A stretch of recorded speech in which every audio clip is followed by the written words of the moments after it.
again on high. You opened the way for a word to live again. Hallelujah, for all you've done. Thank you, Lord, for all the things you've done for us.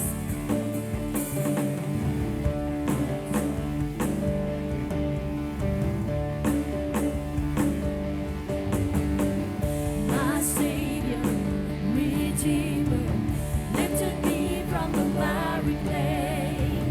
Almighty, forever, I will never be the same, 'cause you came here from the everlasting to the world we live, the Father's only Son. Our Lord God, my Savior, Redeemer, lifted me from the miry clay. Almighty, forever, I will never be the same, 'cause you came here from the everlasting to the world we live, the Father's only Son. You live, you died, you rose again on high. You opened the way for a word to live again. Hallelujah, for all you've done. You live, you died, you rose again on high. You opened the way for the word to live again. Hallelujah, for all you've done.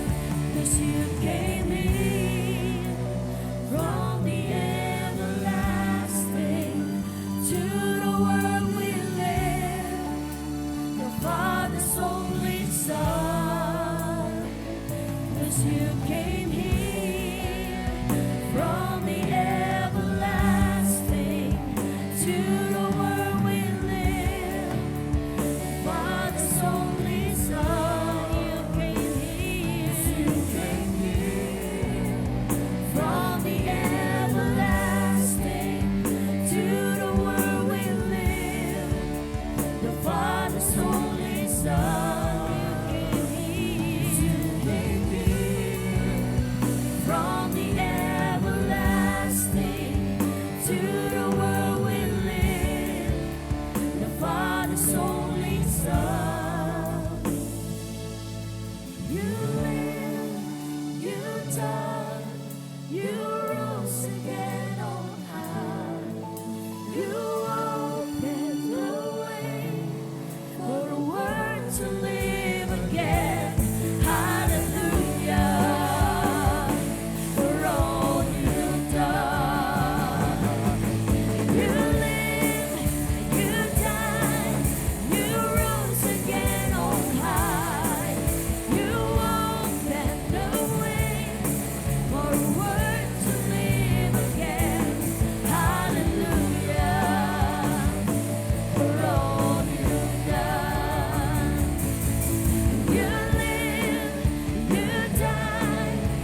continue to worship our Lord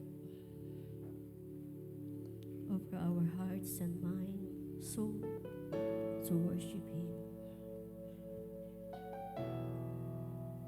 Forget about the past, the situation that we have right now. Let's focus to worship Him because He is worthy to be praised.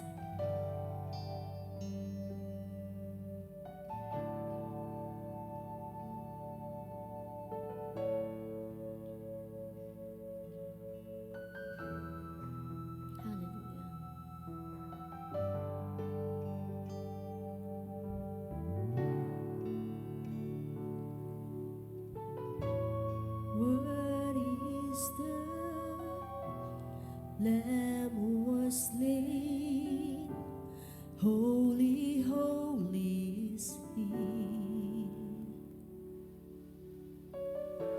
Sing a new song to Him who sits songs, heaven's mercy sing. Worthy, worthy is the Lamb who was slain, holy, holy is He. Sing a new song to Him who sits on heaven's mercy sing. You are holy God, holy, holy, holy is the Lord God Almighty, who was and is to come. With all creation I sing praise to the King of Kings. You are my everything, and I will adore you.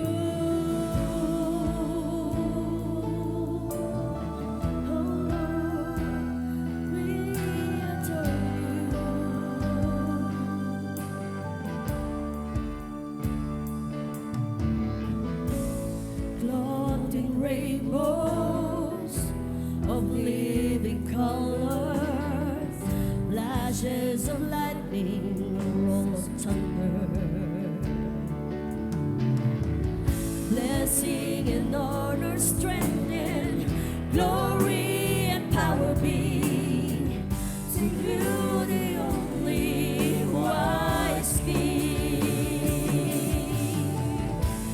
Holy, holy, holy is the Lord God Almighty, who was and is to come.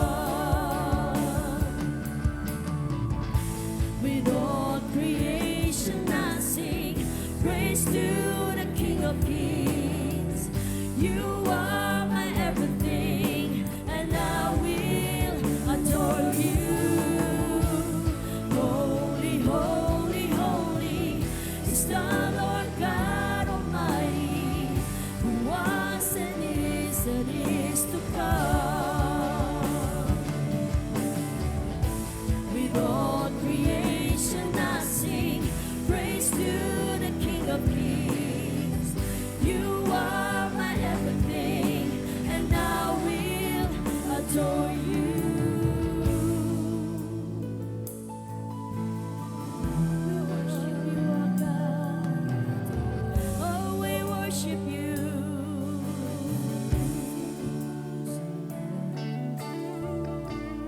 Filled with wonder, awestruck wonder at the mention of your name. Filled with wonder, awestruck wonder at the mention of your name. Filled with wonder, awestruck wonders at the mention of your name. your name is power, bread and living water, such a marvelous mystery. Holy, holy, holy is the Lord God Almighty, who was and is to come. With all creation I sing praise to the King of Kings. You are my everything, and I will adore you. Holy, holy, holy is the Lord God Almighty, who was and is to come. With all creation I sing praise to the King of Kings.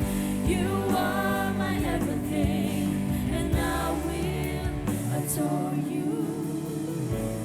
Holy, holy, holy is the Lord God Almighty, who was and is to come. With all creation I sing praise to the King of Kings. You are my everything, and I will adore you.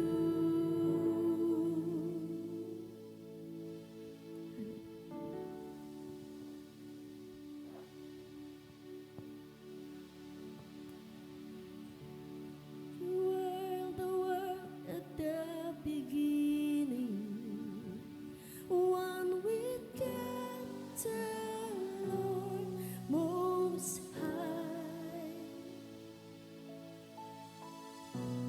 Hidden glory in creation, now revealed in you are Christ. What a beautiful name it is! What a beautiful name it is! The name of Jesus Christ, my King. What a beautiful name it is! Nothing compares to this. What a beautiful name it is! The name of Jesus.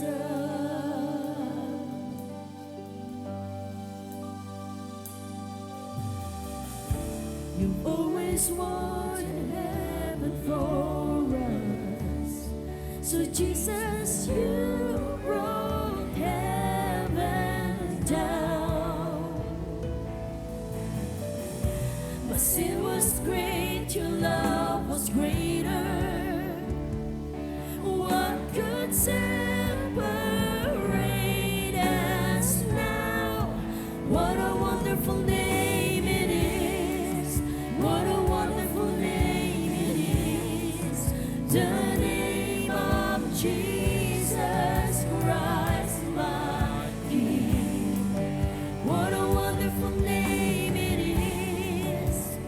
Nothing compares to this. What a wonderful name it is!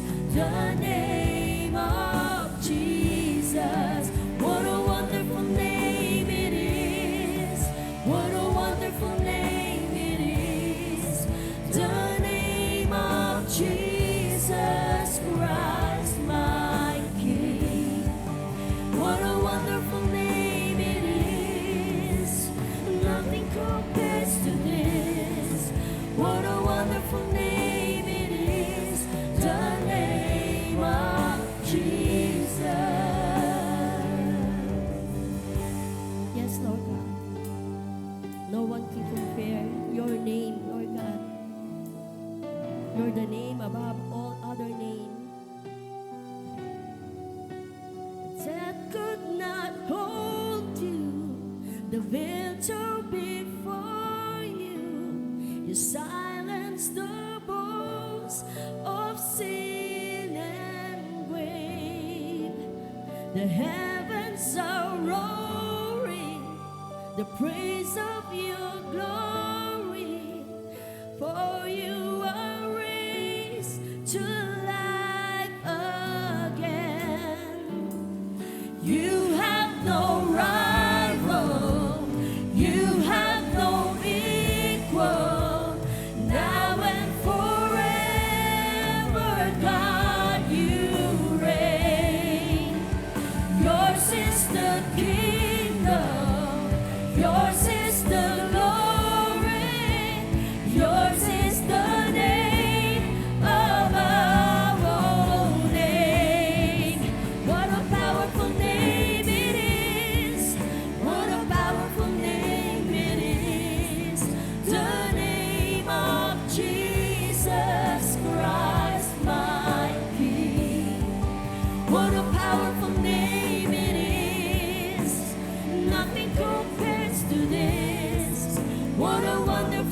The heavens are roaring the praise of your glory.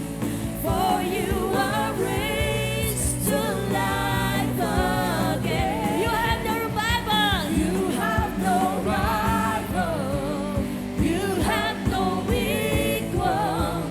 Now and forever, God, you reign. Yours is the kingdom. Yours is the glory.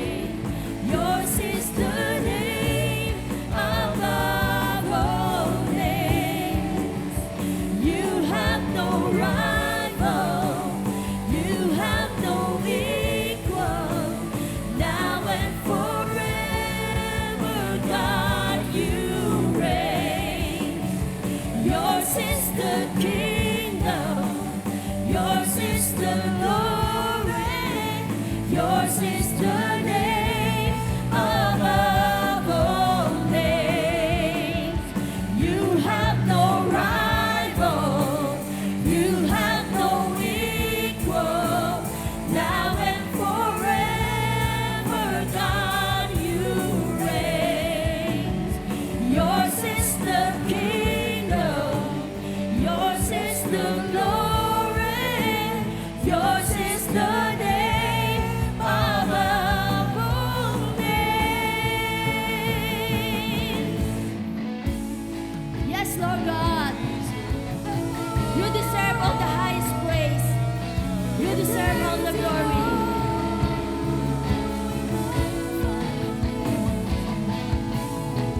Hallelujah. Thank you, Jesus.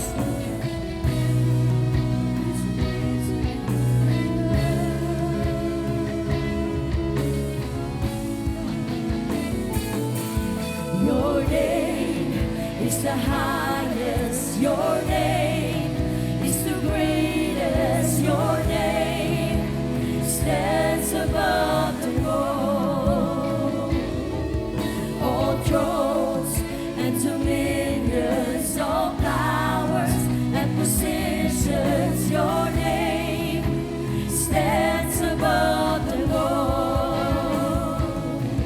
Your name is the highest. Your name is the greatest. Your name stands above them all. All thrones and dominions, all powers and positions. Your name stands above them all. 'Cause your name is the highest. Yes, your name is the greatest. Your name, no other name, stands above them all. All thrones and dominions, all powers and positions. Your name stands above them all, and the angels cry, holy. All creation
above them all.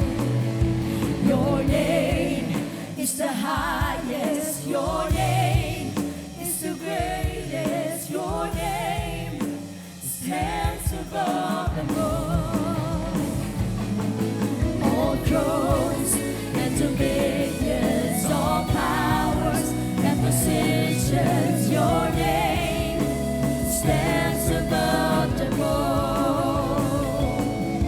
Your name is the highest. Your name is the greatest. Your name stands above them all. All thrones and dominions, all powers and positions, your name stands above them all. And the angels cry, holy, all creation cries, holy, you are lifted high, holy, holy forever. And the angels sing, holy, to the King of Kings. Holy, you will always be. Holy, holy forever. And the angels cry, holy, all creation cries, holy, you are lifted high, holy, holy forever. You people sing, holy, to the King of Kings. Holy, you will always be. Holy, holy forever. Come on, church, let's sing again. And the angels cry, holy, all creation cries, holy, you are lifted high, holy, holy forever. And your people sing, holy, to the King of Kings. Holy, you will always be. Holy, holy forever. Yes, Lord God, we worship you. We adore you, Lord God. Sa'yo lahat ng papuri, pagsamba, Panginoon. Sa'yo lamang, wala nang iba. Ikaw lamang ang pangalan na aming itataas sa aming buhay. Hallelujah! You deserve all the highest praise, glory, and adoration. In Jesus' name we pray. Amen and amen.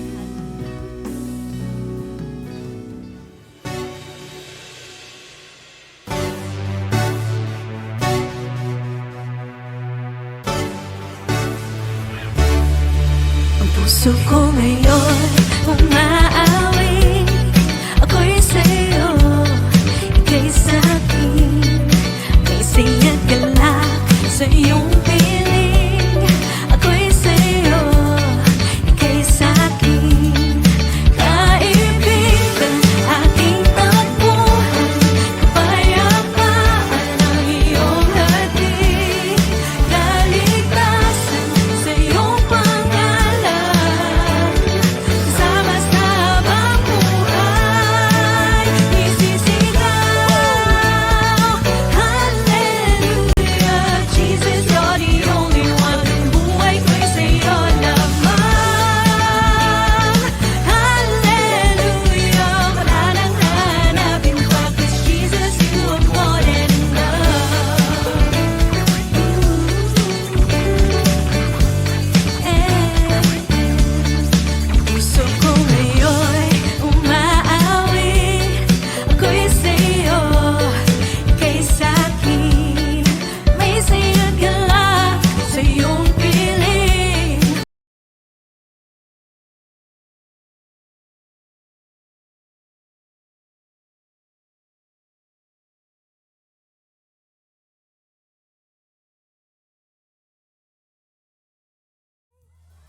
Ayan, masaya po ba ang lahat? Na-bless po ba ang lahat sa ating praise and worship?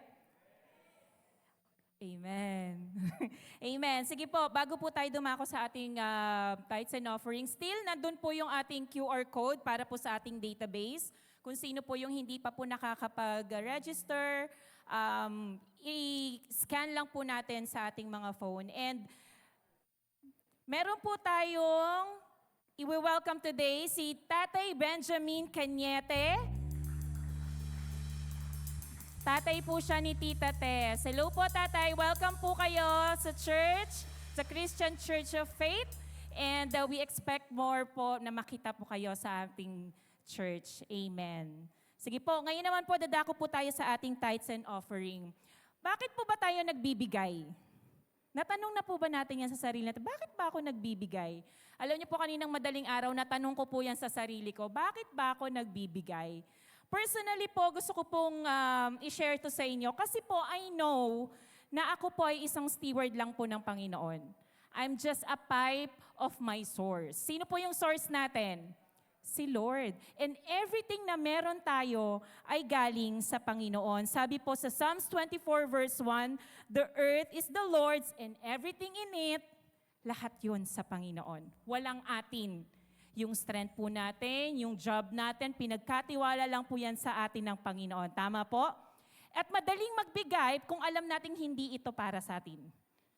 Amen. Masarap magbigay ng may pagmamahal. Masarap magbigay dahil alam mo na yung bibigyan mo is mahal mo. Tama po?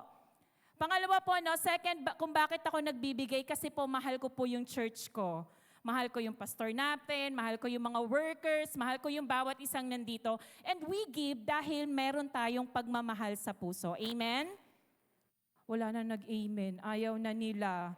Amen? Sige po, I encourage everyone po that every time po na tayo po ay magbibigay sa Panginoon, let's say, thank you, Lord, kasi pipe ako ng source ko, daluyan ako ng pagpapala ng Panginoon. Sige po, let's all stand and give to the Lord.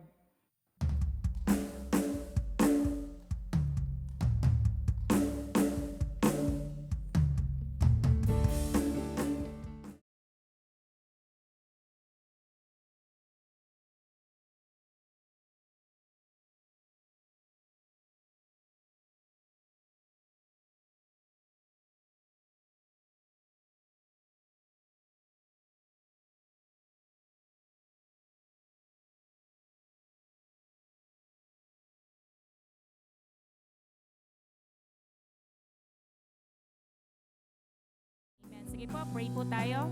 Lord, thank you, Jesus. Salamat, Lord, sa pagpapala, Panginoong Diyos, na we receive, Panginoon. Truly indeed, O God, lahat ng ito ay pinagkatiwala mo lang sa amin. And we are blessed, Father God, to be interested, Panginoong Diyos, sa mga bagay na meron kami, Panginoong Diyos.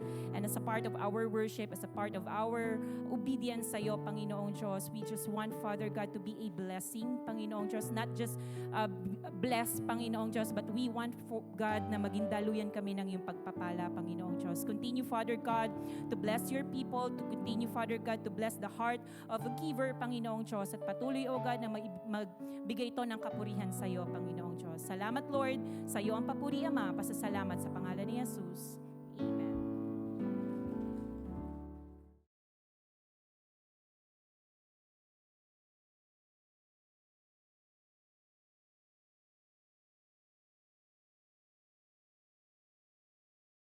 Umaga po sa ating lahat. Good morning. Can you please greet your neighbor? God bless you, kapatid. Nice.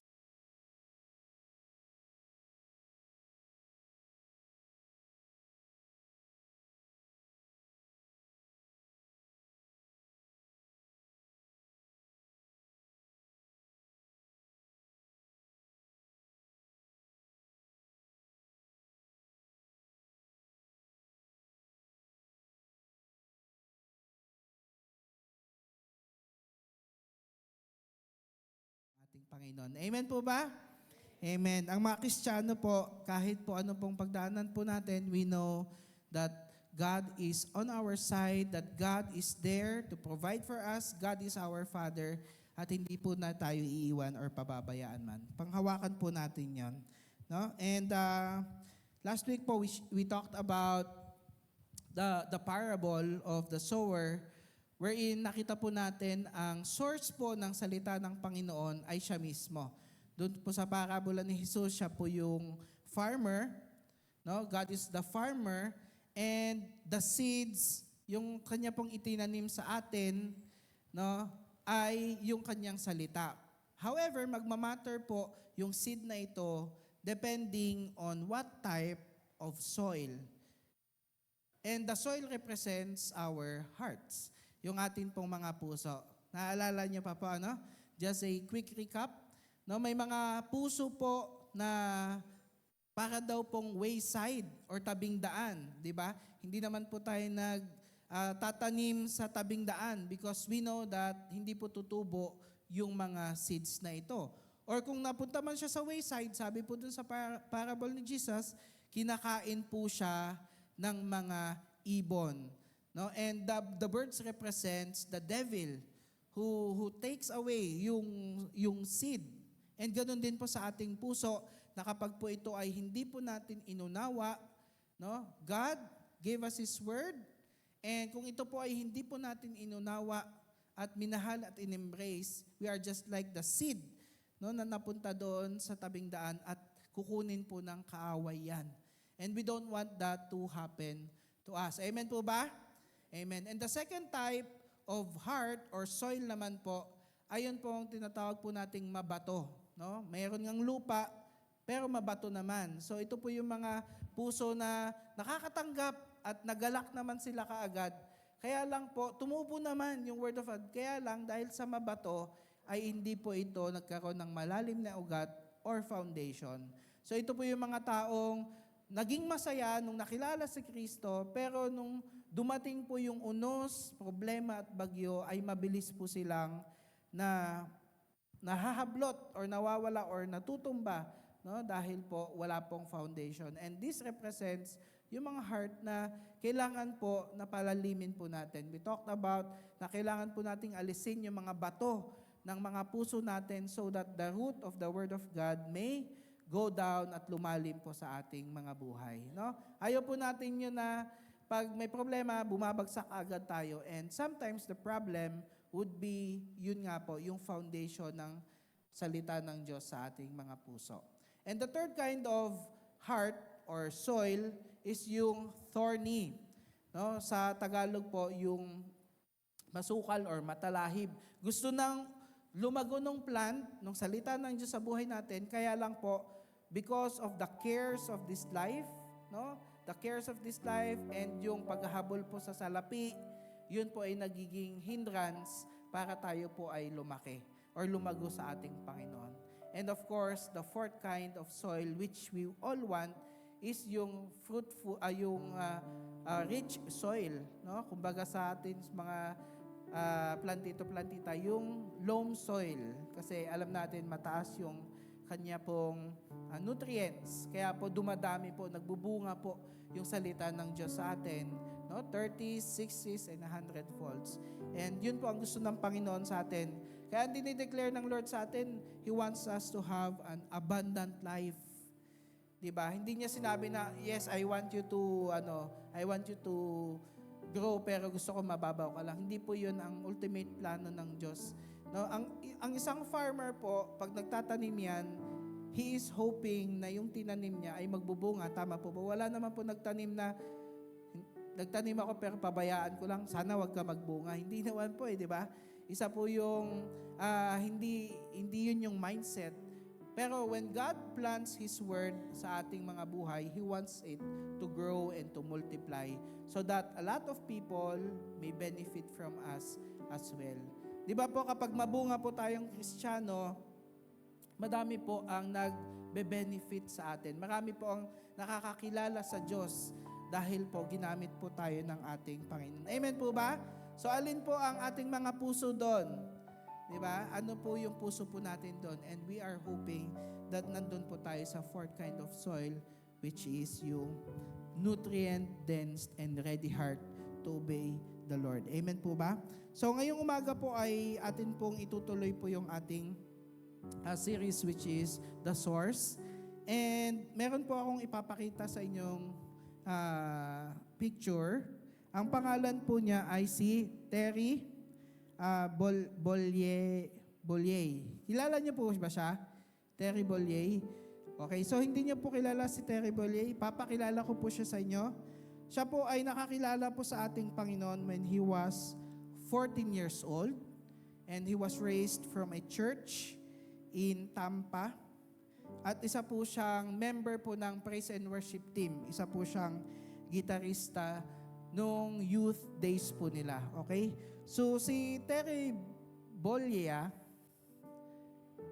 Bolay ba yan? Bolay? Terry Bollier ay nakilala din pong si Hulk Hogan. Ayan. Sino po dito ang kapanahon ni Hulk Hogan? Ayan, di ba? Di ba? So kilala po si Hulk Hogan po bilang pong isa pong wrestler. Ano po? So si Hulk Hogan, dati po, ayan po yung totoong pangalan niya po, si Terry Bollier. No? And kilala po siya bilang Hulk Hogan. And during the height of his career in 1980s, siya po ay nagkaroon po ng breakthrough sa kanyang career. And alam niyo po, he later admitted that during those time na siya po ay umaangat po yung kanya pong profession, career life, ay siya po ay na-derail. Alam niyo po yung salitang derail, di ba po pag meron pong train, nasa rail po siya, nasa riles siya. Pero pag ang train po ay na-derail, ibig sabihin po, mawawala po siya doon sa path. And yun po yung sinabi niya sa kanyang faith na sa maraming taon, nung siya po ay naging global celebrity, ay nawala po siya sa pananampalataya. And dumating po, come 2023, when he was 70 years old, 70 years old na po si Hulk Hogan, and ginamit po ng Panginoon ang kanyang asawa in December 2023 para ibalik po siya sa pananampalataya. And both of them were baptized in a church in Largo, Florida. So, ever since po noon, siya po ay nag-proclaim na ng goodness ng Panginoon. Talagang very public niya na pong sinasabi na kung gaano po kabuti ang Panginoon. He's sharing the Word of God. And he was 70 years old. And dumating po yung July 2025, no?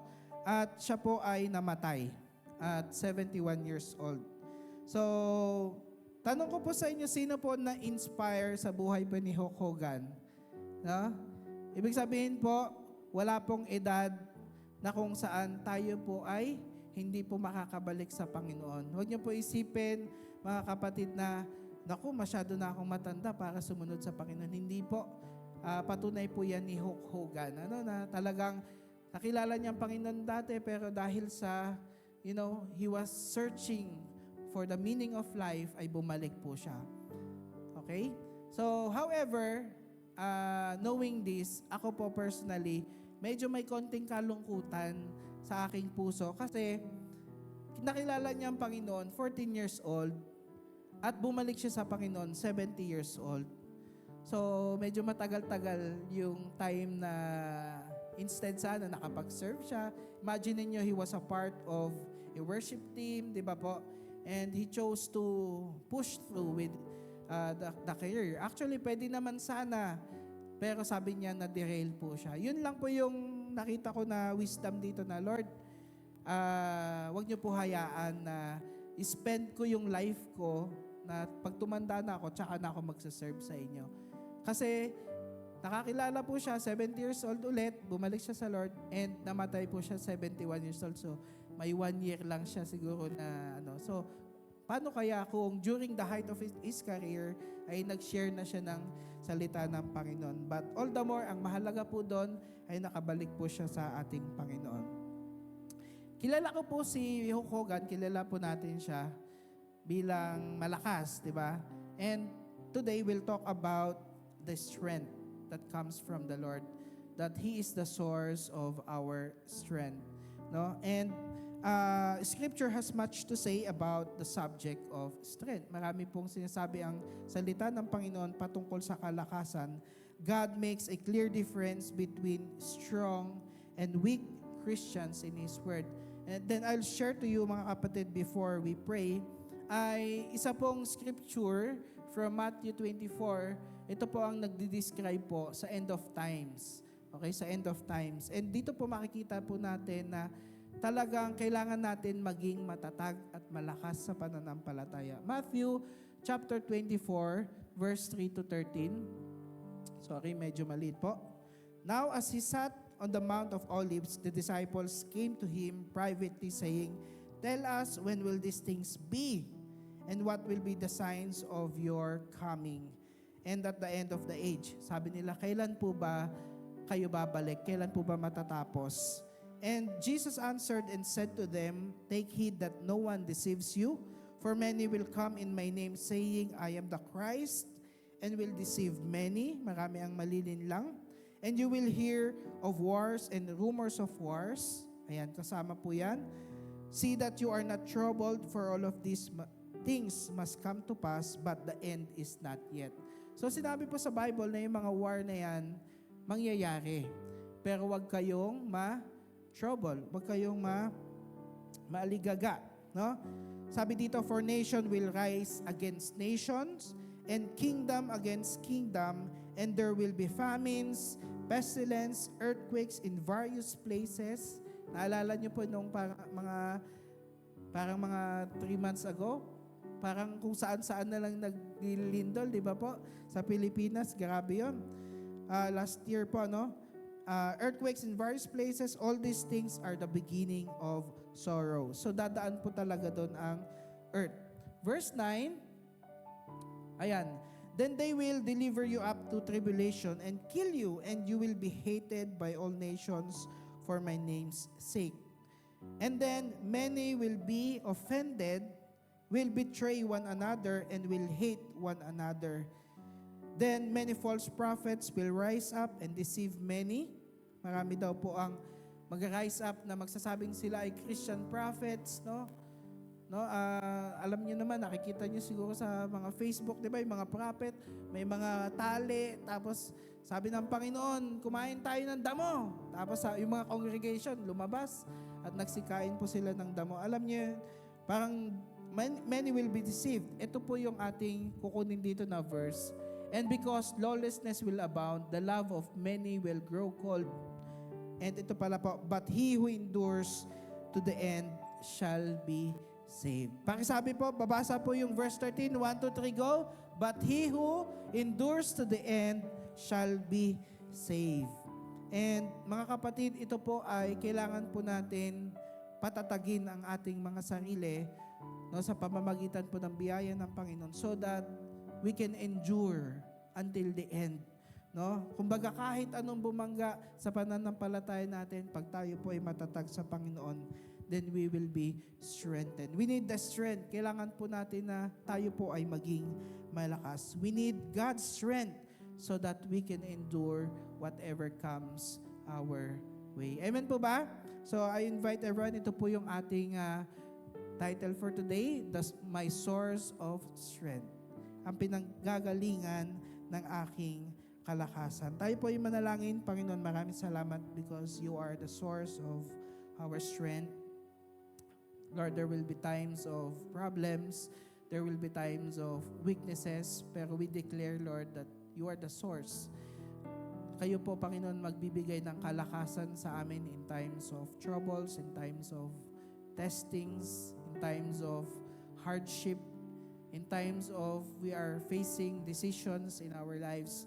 Pero Panginoon ko, kayo po, Panginoong Hesus, ang nagbigay ng kalakasan sa amin sa pagpapakita sa krus ng katibayan ng inyong loob na sundin ng Ama na nasa langit. Lord, thank you for your life. Thank you for the cross. Thank you, Lord, that you gave everything to us, Panginoon. You sacrificed yourself to us. Kaya Panginoon ko, hugutan po namin kayo nawa ng kalakasan, Panginoon. Hugutan po namin kayo, Lord God, ng inspiration to move on, to move forward, Panginoon, sa mga oras na ito. Maraming salamat, Panginoon. Kayo po ang itinataas namin sa matamis na pangalan ni Jesus. Amen, amen, and amen. Praise God po. Sino po ang excited sa pag-uusapan po natin ngayon? Sino po dito ang nanghihina dahil hindi kumain ng breakfast? Di ba?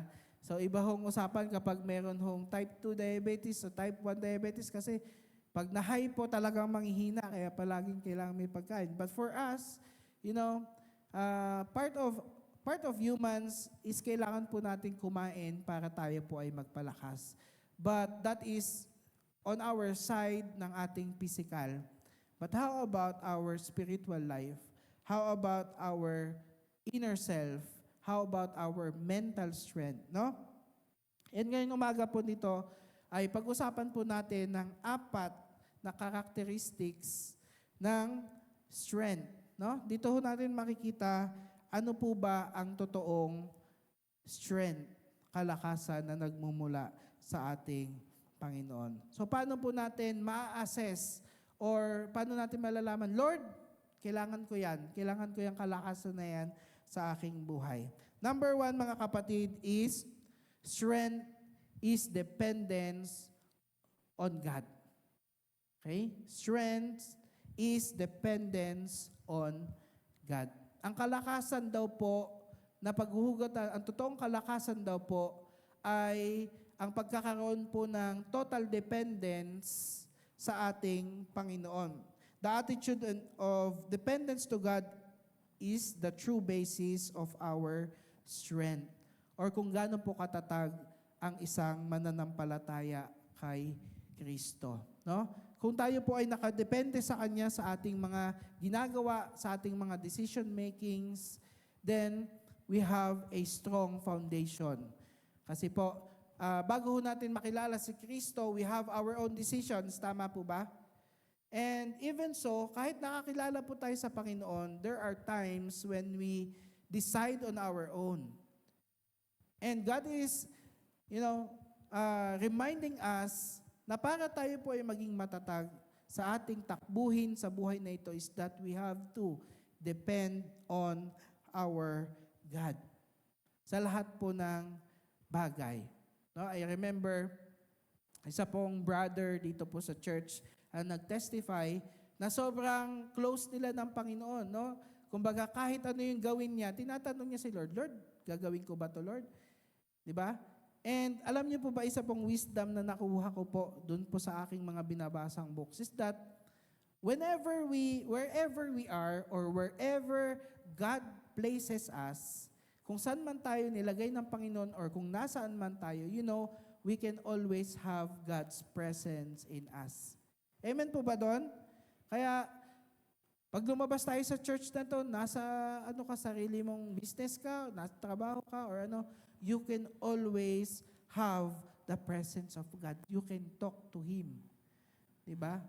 So sa amin nga po yung na-testify po ni Pastor Apple kahapon, may trabaho po kami and we are faced with a lot of people. Sobrang dami po naming na-meet na mga tao, namimigay po ng ayuda yung amin pong company na pinagtatrabahuhan during those time and sobrang dami as in. But during those time, sabi ko kay Apple, let's pray. Nag-pray po kami, pinag-pray po namin sila. We declared, we planted seeds of salvation to these people. And alam ko po na nilagay kami ng Panginoon dan for that very purpose, to minister to them, to plant seed to them.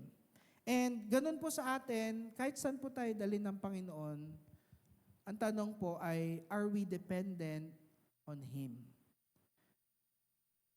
Ilang percent?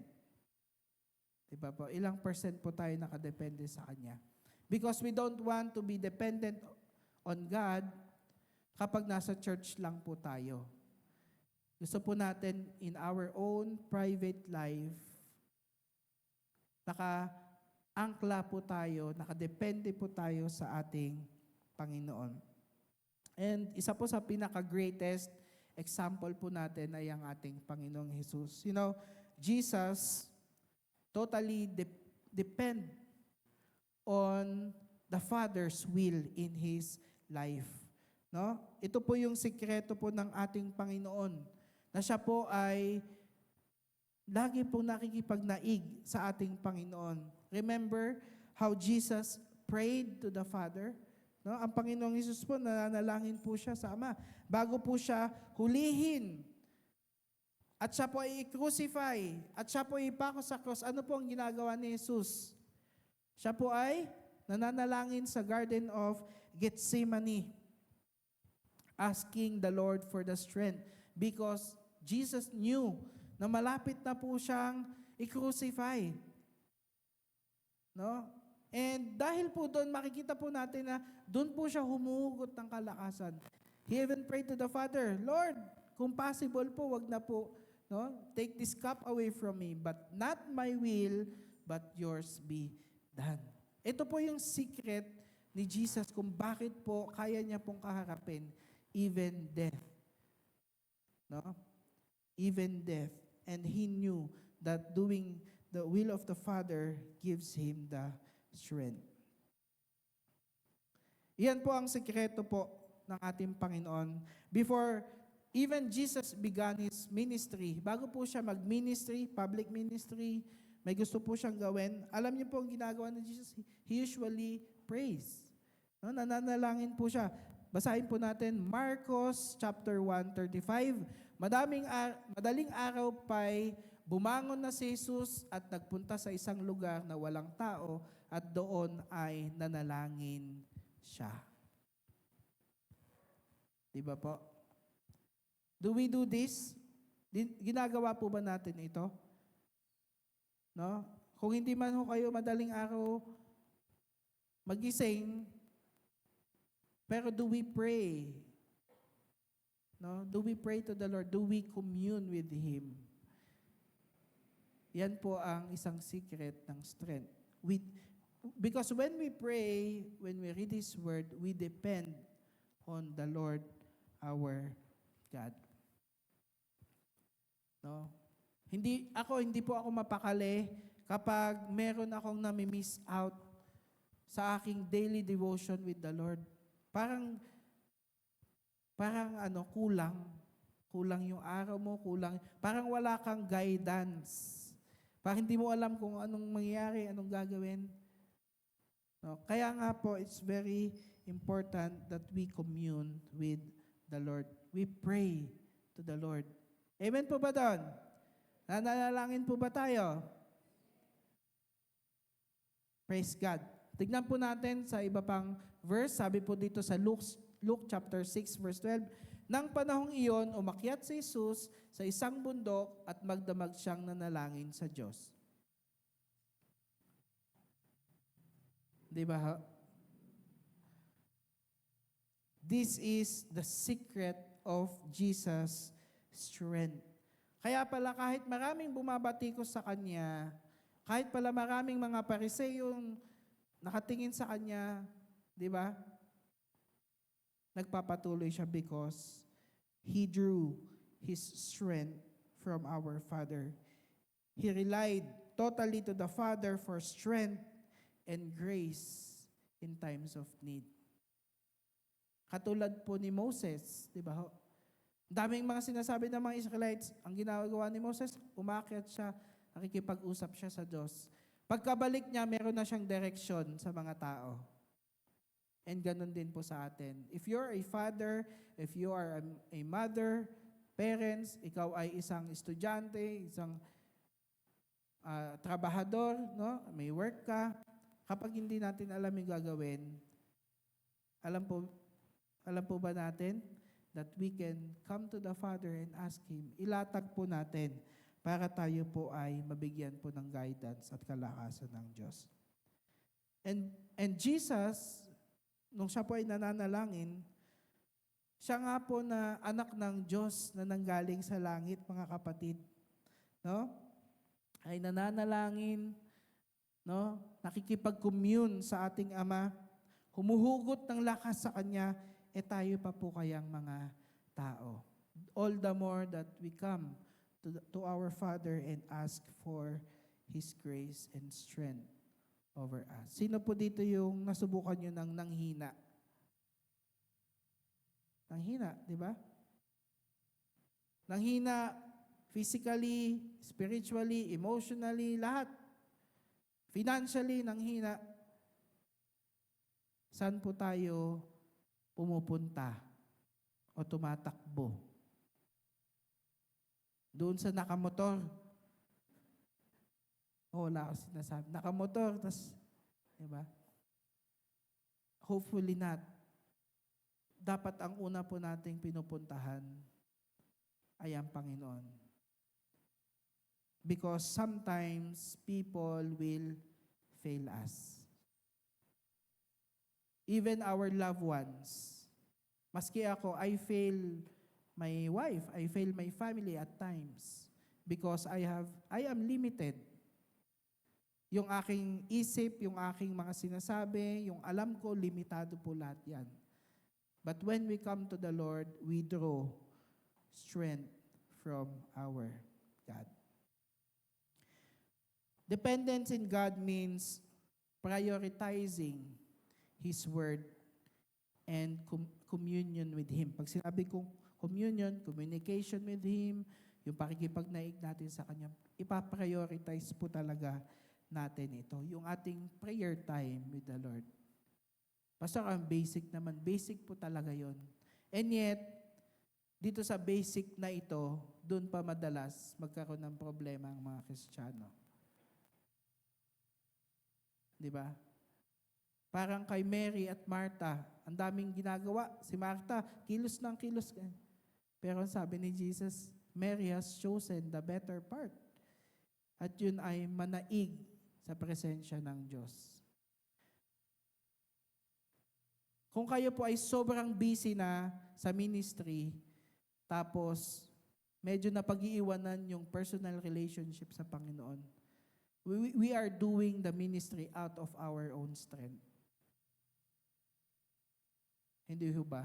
Kasi kung may kilos ka according dun sa giftings mo sa sarili mo, okay. Pero iba po, magfa-function yan, okay pa rin. Maganda pa rin yung tunog ng gitara, maganda pa rin yung tunog ng piano, maayos pa rin yung malinis. Pero iba po, kapag tayo po ay humugot ng kalakasan sa Panginoon, tutugtog ka ng may joy. Excited kang tumugtog sa Panginoon. Excited kang mag-worship sa Panginoon. Masarap yung iluluto natin dahil alam natin na para yun sa Panginoon. Ministry is the outward flow of our relationship in God. And sino po mag-agree ang ministry ay hindi madali. Hindi siya, mayaman na, ganun. Hindi po, nakakapagod siya. Pero dito po papasok yung strength from the Lord na kahit na malayo pa yung binabiyahe ko dito, sino pinakamalayo dito? Dati taga Bulacan. O nanay, taga Caloocan. O taga Montalban. O taga Japan, may taga Japan pa ba dito? Saipan. Ibig ko po sabihin, kahit na mahirap, excited ka pa rin pumunta sa church. Why? Because you know that you are doing it for the Lord. Genuine love for the people. Alam niyo po, pag tayo po nakikipagnaig sa Panginoon, mapupuno tayo ng pag-ibig niya. No? We will have discernment. Kung ano yung ayaw ng Panginoon, alam natin. Diba po? Sharing His word to unbelievers. Kahit saan tayo magpunta, we share the goodness of God. Genuinely loving people, maski walang program sa church na mag-share ng goodness ng Panginoon, ginagawa mo. Why? Because you are excited. And punong-puno ka na, so blessed, you cannot contain it. So much, you have to give it away. Grabe yan na po. So, dependence on God means inaayos po natin yung relationship po natin sa Panginoon. Our total surrendered life depends on Him. Kanino ho tayo pumupunta or saan po tayo pumupunta? Kanino po nakadepende yung ating mga buhay? Nawa po, ito po ay sa ating Panginoon. Amen po ba? Okay, dependence on God. Second point po is that strength is when we conquer fears. Ang kalakasan daw po ay nakikita when we conquer or mapagtagumpayan po natin yung mga takot po natin. Kaya nga 'di ba pag may isang kinakatakutan yung mga anak natin, kunyari ipis, at sinasabi namin sa anak namin, lakasan mo yung loob mo kasi hindi ka naman maaano niyan eh. Pero sa ating mga adults, may mga ganun din po tayo na may mga bagay na kinakatakutan tayo kaya hindi natin ina-actionan. And God wants to encourage us, to strengthen us. Anak, lakasan mo yung loob mo, andito ako. Sasamahan kita, hindi kita iiwanan. Hindi Lord, baka ano pong sabihin ng ibang tao eh. Pero ano ba yung sinasabi ko sa iyo, anak? Diba po? God wants to strengthen us by overcoming or conquering our fears. Because fear can take away our faith and strength. Kapag tayo daw po ay matatakutin or driven by fear, ito po ay lumalaban po sa ating pananampalataya at kinukuha po yung ating kalakasan. Diba ho? And did you know that God did not give us the spirit of fear?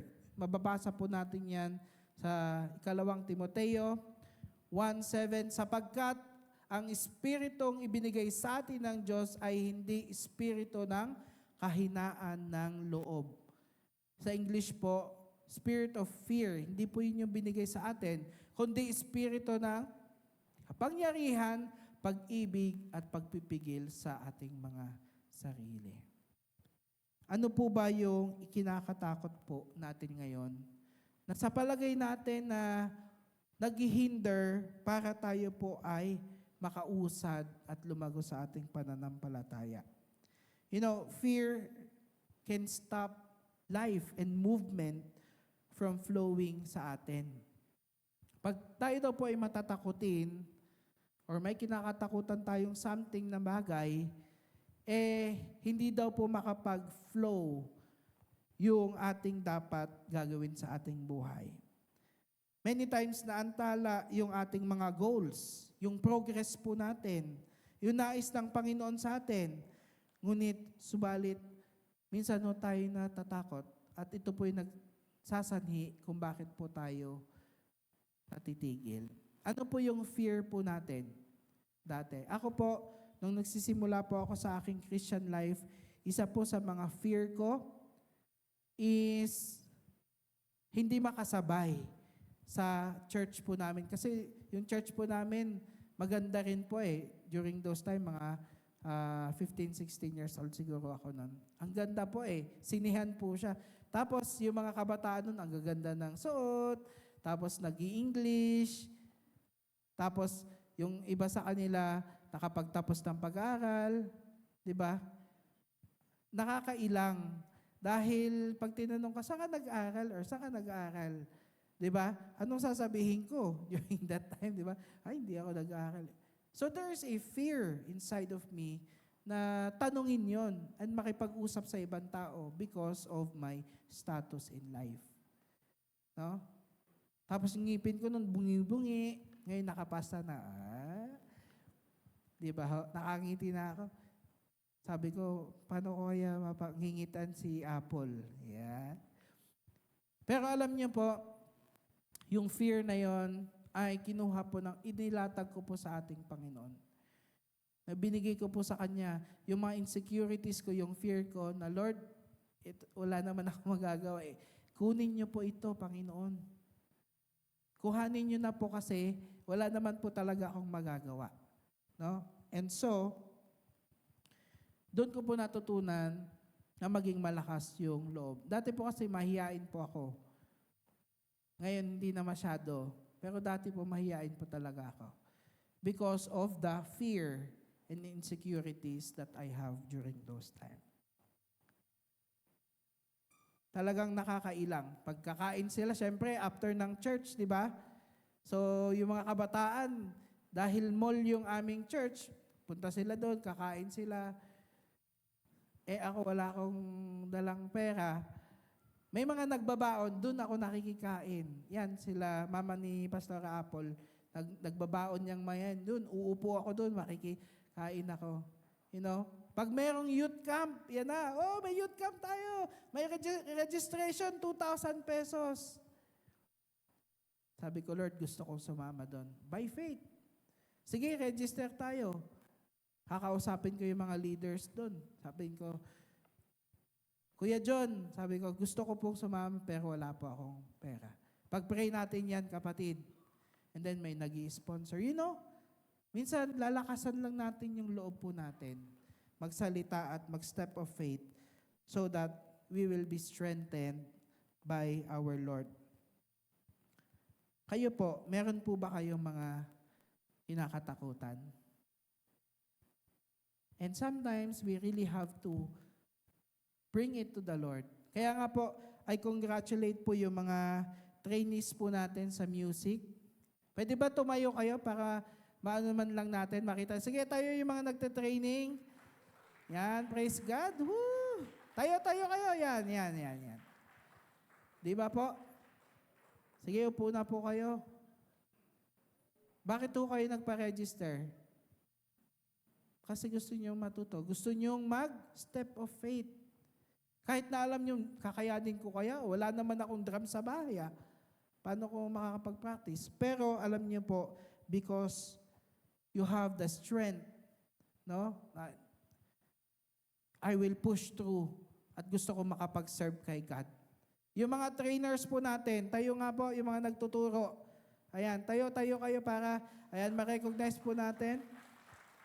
Kuya Mark, dati po, tinuturuan lang po natin yan. Ngayon, siya na yung nagtuturo. And sa inyo pong mga nagtuturo, you are conquering your fear. Kasi meron fear sa atin. Matuto kaya yung tinuturuan ko? Paano yung mga sacrifices ng time ninyo? And it is part of your faith na magturo sa ibang mga tao to share the gift that the Lord has given you. Kaya maraming salamat po sa inyo, sa mga trainers. Hands down po, kahit alam niyo yun, sacrifice po ninyo sa buhay niyo. Pero God will give you the strength. Sa mga trainees, God will give you the strength. Magpatuloy lang kayo. Kasi someday, God will use you in serving Him. Amen ba doon? Sa atin pong mga adult, I encourage you. Let's encourage one another. Kasi hindi naman palaging malakas tayo. May times na nangihina tayo. But encourage po natin isa't isa. Sabi po dito sa awit 34 verse 4, ang aking dalangin dinggin ng Diyos, inalis niya sa akin ang lahat kong takot. Ayan. Panalangin po yan ng isa pong man of God. I'm not sure if I think David po ang nagsulat niya, no? Pero nais po alisin ng Diyos ang takot sa ating buhay because fear is an enemy. Kalaban po ang takot. It hinder us from doing the will of God in our lives. Bago po mangyari yon, we have to decide. Kailangan mong magdesisyon, kapatid. Diba? Kailangan mong magdesisyon to overcome that fear with God's strength. 1 John chapter 4 verse 18, walang kasamang takot ang pag-ibig at pinapawi ng ganap na pag-ibig ang anumang takot. Hindi pa ganap ang pag-ibig ng sino mang natatakot sapagkat ang takot ay kaugnay ng parusa, ay kaugnay ng parusa. Ang tanong po dito, are we driven by love? Are we driven by love or are we driven by fears? Kasi baka may consequence yung mga ito.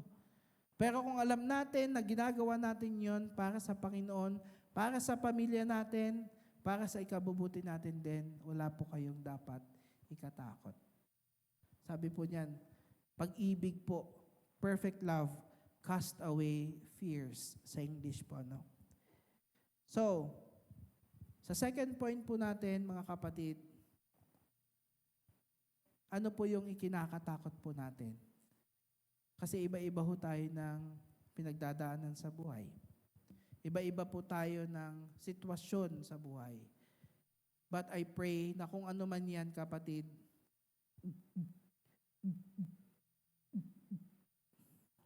mangusap po nawa ang banal na Espiritu sa atin para tayo po ay makakuha ng strength from the Lord. Amen po ba? Number 1, strength is dependence on God. Nakaangkla po tayo. Number 2 po ay strength is seen when we conquer fear sa ating mga buhay. Pangatlo po mga kapatid ay handling failure is a mark of strength.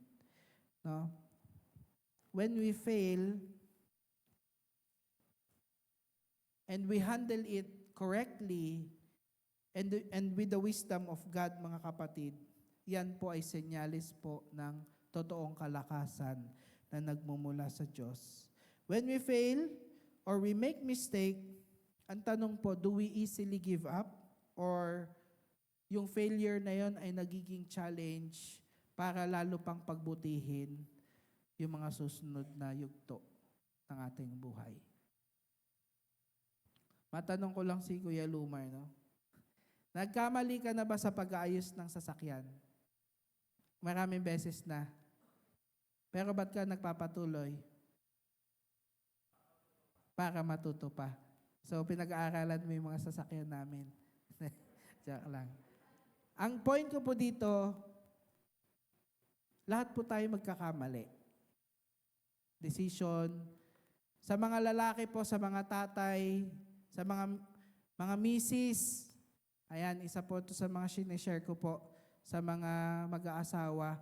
Mga misis, magkakamali at magkakamali po ang inyong mga asawang lalaki. 100%.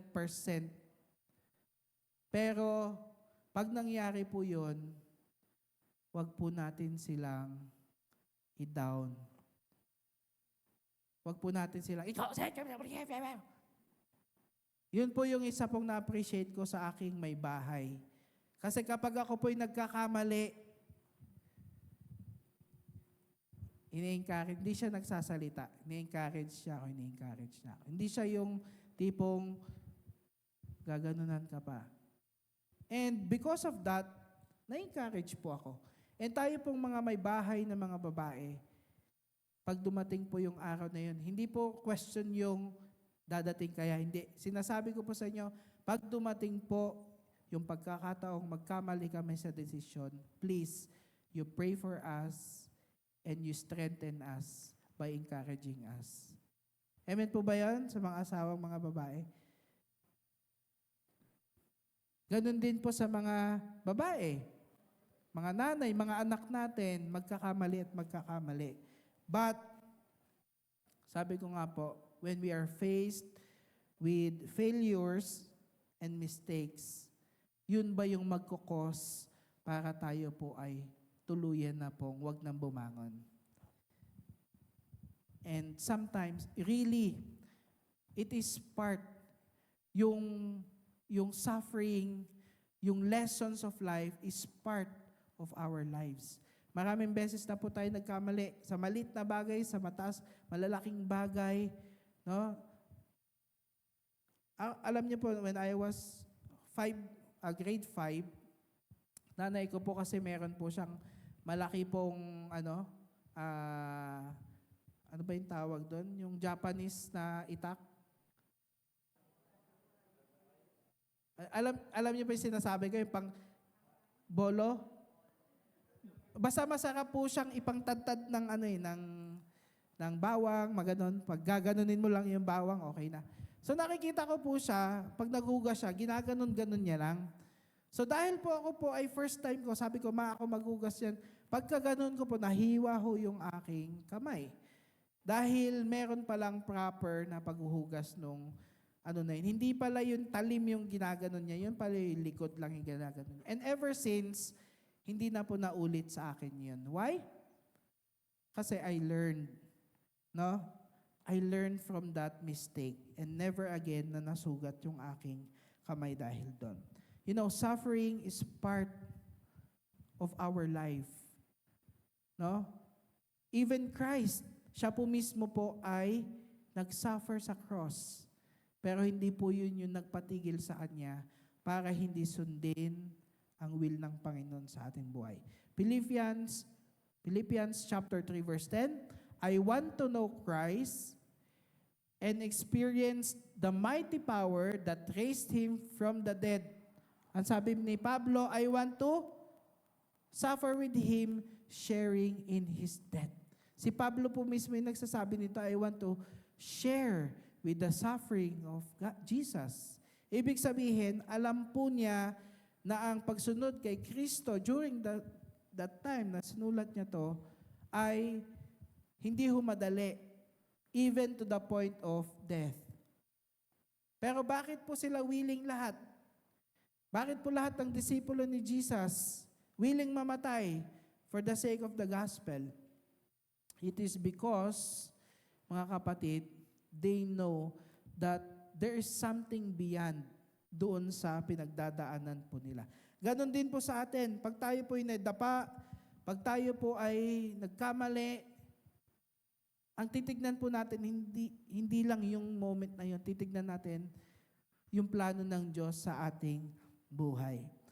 Now, God Himself was willing to look like a total failure when He hung upon the cross. Imaginein mo, ikaw yung Diyos na lumikha sa sanlibutan tapos ipapako ka sa cross. Papayag ka ba nun? Diba ho? But He did it anyway. No? Hinayaan niya po mangyari sa kanyang buhay yan. You know, failure will only be failure. Ito po, life quotes. Ang failure po ay magiging failure lang kung hindi po tayo natuto. Ulitin ko po, ang failure ay magiging failure lang kung hindi po tayo natuto. Pero kung yung failure na yon ay natuto ka doon, then it is something beneficial for me. Amen po ba doon? So ang pagsubok po, pag tayo nadapa, okay lang yun, bumangon ka pero matuto ka at wag mo nang uulitin. Makikita po natin yung true strength and character kapag may abilidad po tayong bumangon pag tayo po ay nadapa or nag-fail. Proverbs 24 verse 16, for a righteous man may fall 7 times and rise again, but the wicked shall fall by calamity. No? Ang matinong lalaki daw po, a righteous man. No? And we are righteous, by the way, dahil tayo po ay ginawang righteous ng ating Panginoon. Amen po ba doon? Hindi po tayo righteous because of our own strength, but Jesus made us righteous dahil sa ginawa ng Panginoon sa krus. And a righteous man may fall 7 times, but rise again. Pag tayo nadapa, tayo po ay babangon muli. Bakit po? Because He is able to handle the failures by God's grace and by His strength in us. Mga Kawikaan 24 verse 10, kung hindi ka makatagal sa panahon ng kahirapan, ay nangangahulugang ang ikaw ay mahina. Ang keyword po dyan ay hindi makatagal. Baliktarin po natin, i-reverse po natin. Kung ikaw ay makatagal sa panahon ng kahirapan, ay nangangahulugang ikaw ay malakas. So, ibig sabihin po, kapatid, yung mga sanay sa hirap, sino yung sanay sa hirap dito? Taas kamay yan. Matatag po tayo, di ba? Pag may pinagdaanan tayo, nag-survive tayo sa sa ganitong ulam, kahit anong ulam pa dyan, kakainin mo. Hindi ka maarte, Kasi nagdaan ka doon sa panahon na yan. Kami po, nakwento ni Maming, panggabihan na noon, wala pa kaming ulam. Ang ulam namin, buong maghapon, sardinas. Tapos gabundok na kanin. Solve na, di ba, Ran? Sarap pa naman magluto ng sardinas yung nanay ko. Tsaka yung sardinas ko, papatikim ko sa inyo. Survive. Pero ibig ko po sabihin, nag-a-adjust yung character mo.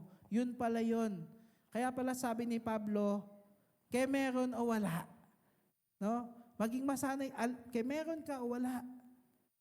Alam mo ang buhay. Hindi ka mai-stop. Diba po? Paano pag nagmahal yung petrol? Sabi ko kay Apple, bili tayo ng bike. Kasi babike na lang namin galing Pasig para di ba? But anyway, kapatid, ang sinasabi ko lang po dito is that kailangan po natin na bumangon pag tayo po ay nagkamali. Huwag po tayo magpapatinag doon sa nangyaring hindi maganda sa atin. And I believe hindi naman po. Why? Because you're still here. Diba? At kung kayo po ay nakatayo na, nakabangon, at malakas na, tulungan po natin yung mga kapatid po natin nangihina din. Diba? Kaya ako po, hindi ako mapalagay kapag may nawawala, hindi naka-attend. Tatanungin ko, ba't si ano po wala? Hanggat maaari, i-chat natin, kakamustay natin. Sis, ba't wala ka? Bro, ba't wala ka? Namimiss ka na namin Diba? Ano kapatid, kamusta ka? Diba? Kapag malakas na tayo, sabi ni Jesus kay Pedro, pagbalik mo, strengthen the others. Wow, ang ganda ng word na yan. Kasi sabi niya, Satan has asked you to sift you like a wheat. Sinasabi ng Panginoong Hesus na si Pedro daw po ay hinihingi po ni Satanas. Pero sabi niya, but I have prayed for you so that your faith will not fail. Pinanalangin kita para hindi mawala yung pananampalataya mo. But when you come back, hindi pa po dinideny ni Pedro Jesus during that time. Pero alam ng Panginoon, i-deny niya. Sabi niya, but when you come back, pagbalik mo, strengthen the others. Ganon din po sa atin. May times na nanghina tayo, pero hindi tayo mawawala sa Panginoon. Why? Because Jesus is praying for us in the heaven right now. Ayun po ang pakakatandaan ninyo, na Jesus is besides the Father right now, and He is interceding for us.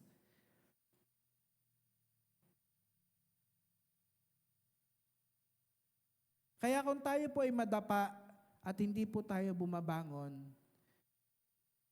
it is our own decision. Kasi nandun po yung grasya ng Panginoon na tayo po ay itayo niya at ibangon na muli. Alam niyo po yung the latter will be greater na salita sa Panginoon, ng salita ng Diyos. Kasi po sa Israel po, may batches po yung kanila pong, may season po yung kanilang pagtatanim.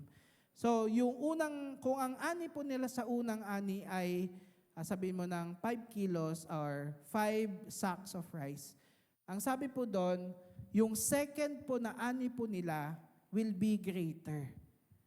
Ganon din po sa ating buhay. No, yan po yung declaration po natin na Lord, ano man yung mangyari, still the latter will be greater. Yung susunod na batch, Lord, ay mas marami pa sa aanihin ko. Ganon po kay Job. No? Si Job, ito yung number of oxen niya, ang dami niyang mga kayamanan. Nag-down siya. Pero ano nangyari sa huling part ng story ni Job? Na-doble po lahat ng meron siya. Ganon din po sa atin. Pag tayo po'y nadapa, nawala, manalig tayo sa Panginoon that someday, ibabangon po tayo ng Panginoon and it will be greater. Amen po ba doon? Yun po yung declaration namin ni Pastora Apple sa amin. O sa business po namin. During the pandemic times, sarado, walang events.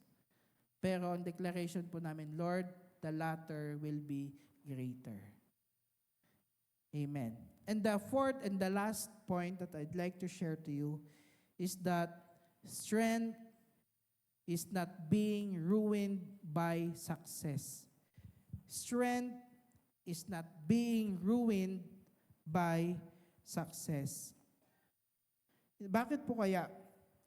Na ang kalakasan daw po ay hindi po naaapektuhan ng success. Sino ba dito ayaw ng success? Di ba lahat po tayo gusto po natin ng successful life, successful ministry, successful business, successful family, lahat po tayo gusto po natin yan. Pero ang totoong kalakasan daw po ay kapag tayo po ay nakaranas ng success sa ating buhay, ay hindi po tayo nasisira. Pastor, ano pong ibig sabihin po nito? Alam niyo po, pag ang tao po ay dumadaan sa hardship ng buhay nila, ay madalas po tumawag po sa ating Panginoon. Tama? Tawag tayo, kasi wala na wala ka na ano. Lord, ito po yung sitwasyon namin. Ang totoong testing at trial, kapag meron po tayo at successful po tayo sa ating buhay. Madalas po, mga kapatid, real talk po, pag hindi po natin nabantayan or pag hindi nabantayan, hindi naging aware, prosperity can make people forget God.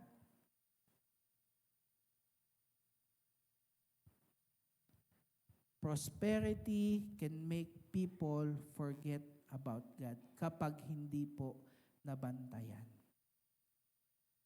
Kaya pag dumating po yung time of success po natin sa buhay, babalikan po natin ng Panginoon. Alam niyo po yung pinagaling ng Panginoon na 10?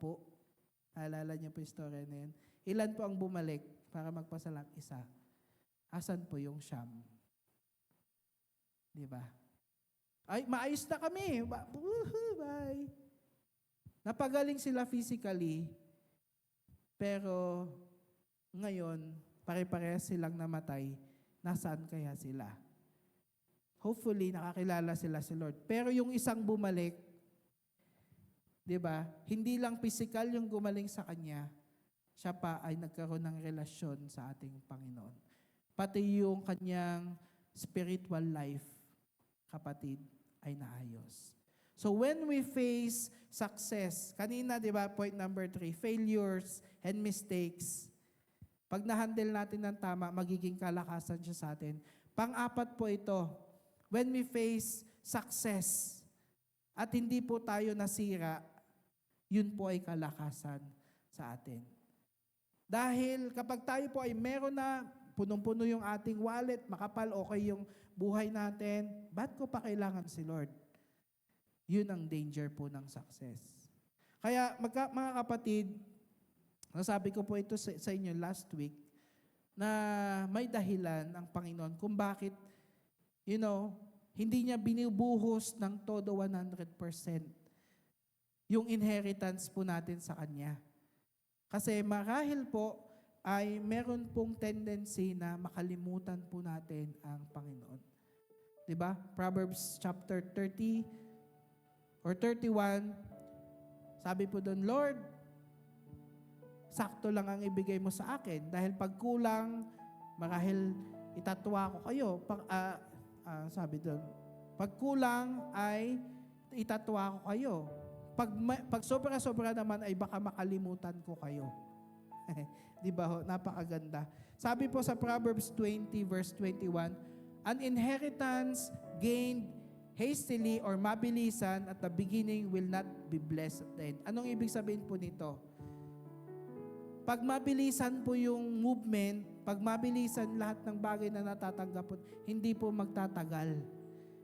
Ang ibig po sabihin dito, may sariling timing ang Panginoon sa atin. Kaya po, minsan, Lord, ba't ganito? Parang ang tagal ko na dito sa, business or sa trabaho to. Bakit parang wala pang success? Antayin mo, kapatid. Diba? May purpose po ang ating Panginoon. 1 Timothy chapter 3 verse 6, a church leader must not be a new believer because he might become proud and the devil would cause him to fail. Ito po ay aspeto naman po ng ating spiritualidad. Sabi diyan, hindi ka pwede munang mag-lead ng church kapag ikaw ay bagong mananampalataya. Bakit po? Kasi may proseso. Kasi po kapag nilagay mo kaagad yung new believer, hindi niya pa alam yung gagawin. Tama po? Kayo po, pag may tao po kayo sa inyong business, sino po ang ipopromote nyo? Yung matagal na alam na yung gagawin o yung bago lang? Hindi ho ba? Ang i-assign po ninyo is yung alam na, years na, alam na yung gagawin, alam na yung mga pasikot-sikot. Ganun din po sa aspeto po ng ating spiritual. We have to, bago po tayo mag-succeed o maging successful sa ating spiritual na buhay, it takes a process, time, we pray, mag-build ng foundation. Yan po yung sinasabi po dyan. In our success, naturally, in our spirituality, it takes time. Pero wag po tayong bibitaw. Because dadating po yung panahon ng success po natin at ibibigay po ng Panginoon sa atin yan.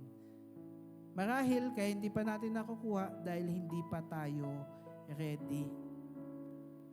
Ito po, nabasa ko din po sa book na binabasa ko, no?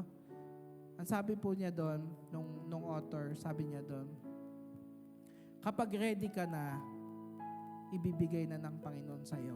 Ang reason, kaya hindi pa binibigay ng Lord sa'yo yung bagay na panalangin mo is because hindi mo pa kayang i-manage. Ganda, di ba po?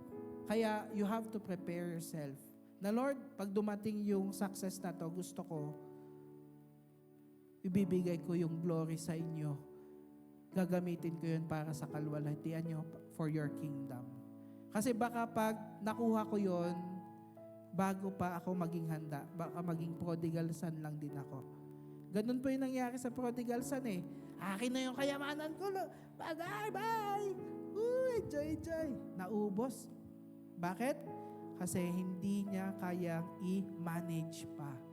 Kaya naubos. My last verse for today, ito po, sabi po, 1 Peter 5:6, therefore, humble yourselves under the mighty hand of God, that He may exalt you in due time. Ang keyword po dyan, yung in due time. May tamang timing ang ating Panginoon. So ano po yung dapat po natin gawin habang inaantay po natin yung success ng mga inaasam-asam po natin? Hindi lang po ito sa financial, kung hindi sa ating mga profession, sa ating mga trabaho. Lord, gusto ko nito sa ating mga businesses. Ano po yung dapat po natin gawin? We have to prepare. Unang-una, ipe-prepare natin yung ating mga puso at isipan. Para pag dumating yon, hindi po tayo mag-puff up in pride. Diba? Hindi po tayo yumabang.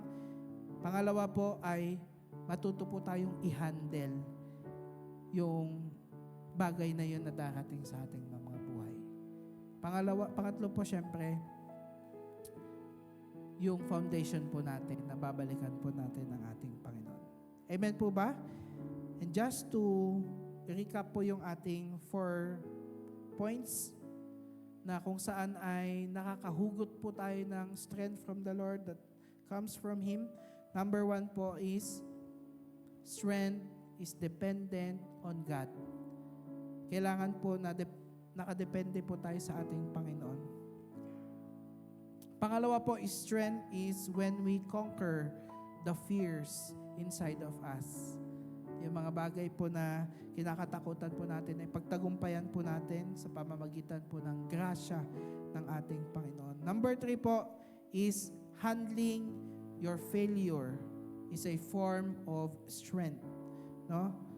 Pag tayo po yung nadapat, tayo po ay nag-fail, huwag po yun yung magkukos para tayo tumalikod sa ating Panginoon. Bagkos ito po yung magkukos para tayo ay lalong tumakbo, papalapit sa Kanya. And lastly po, strength that is not ruined by success. Dumating man, Panginoon, yung success sa aming buhay, hindi po ito yung magkukos para manlamig po tayo. Bagkos ito po yung gagamitin ng Panginoon para lalo tayong mag-serve sa Kanya, mapalapit sa Kanya, magamit natin yung blessing na yon, yung success na yun sa buhay natin to glorify Him for our lives. Amen po ba dyan? Praise God. Tayo po ay tumayo and tayo po ay aawit.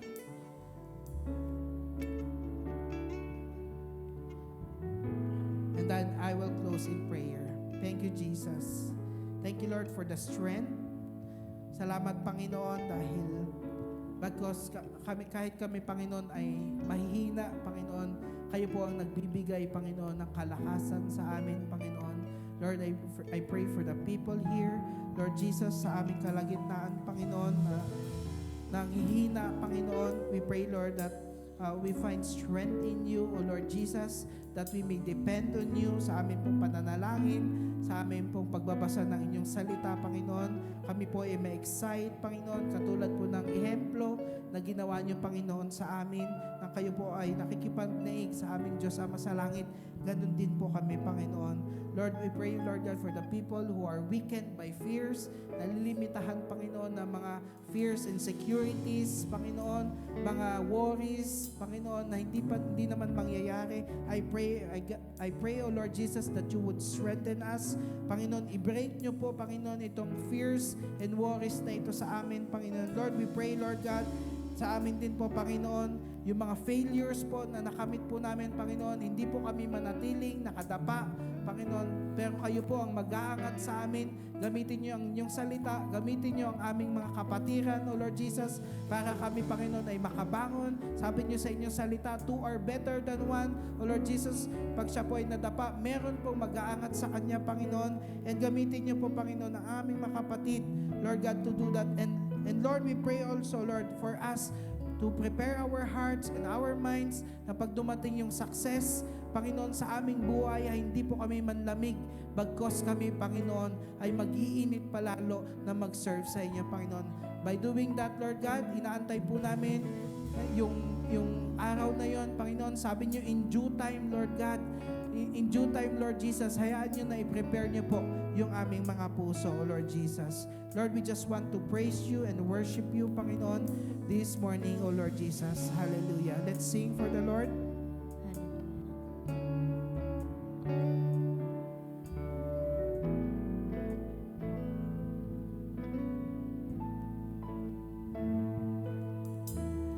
I will bless the Lord forever,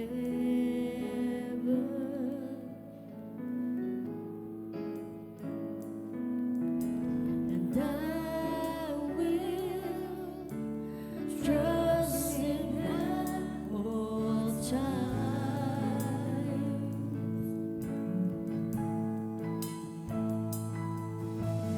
He has delivered me from all fear. Thank you, Jesus. Take away the fears, Lord. He has set my feet upon a rock.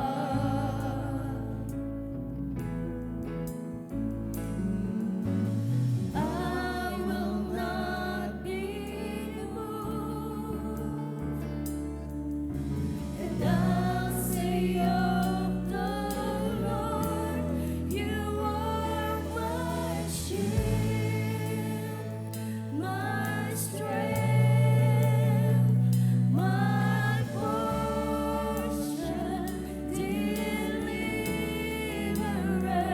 my shelter, strong tower, my very present help in times of need. Let's declare that Jesus is the source of our strength. Thank you, God. Hallelujah. Thank you, Jesus. Who have I in heaven but you? There's none I desire beside you.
word for this morning, Lord, that you are the source of our strength. Hindi lang, Panginoon, sa oras ng pangangailangan, pero sa oras din, Panginoon, ng kagalakan. Because the joy of the Lord is our strength. When we do, Lord, the things that makes you glad, pag ginagawa po namin yung will ninyo sa aming buhay, it becomes our strength. And thank you for this privilege, Lord God, to hear your word again.